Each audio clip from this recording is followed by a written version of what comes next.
In a tunnel dug in the south of Gaza Strip, Palestinian resistance is preparing for new confrontation with Zionist occupation, which they consider imminent after an increase in tensions in the Palestinian territories.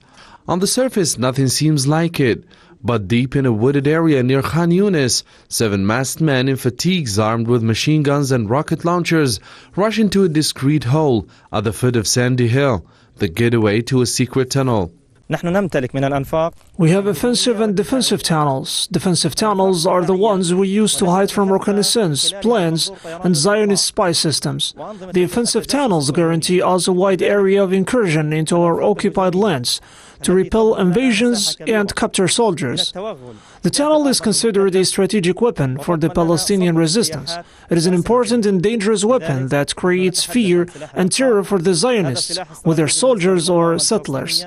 These fighters from Al-Quds brigades, the armed wing of resistance, the main Palestinian armed group after Hamas, penetrate one by one into this narrow opening, which opens onto a tunnel on the ground floor and whose walls are covered with prefabricated panels, aeration pipes, telecommunications cables, and small rooms for storing weapons are laid out in the electrically powered tunnel.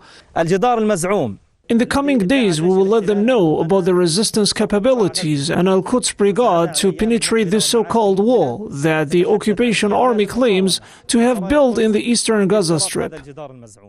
These underground galleries are used to capture Zionist soldiers, repel ground incursions, and carry out various other operations, notes a commander of the brigade on the spot, who's just received a radio signal informing him of a security incident in eastern Gaza. False alarm.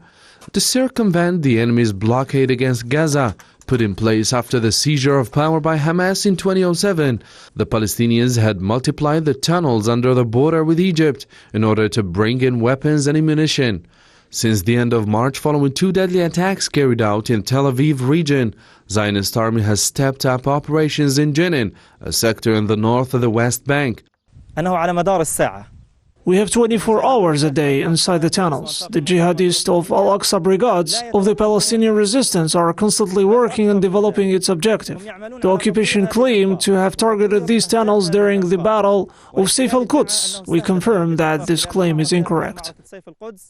Such a tunnel could allow armed factions to infiltrate the enemy's side, to kidnap a soldier or civilian, and bring them back to Gaza, to use as bargaining chips to free Palestinian detainees from prisons of the occupation.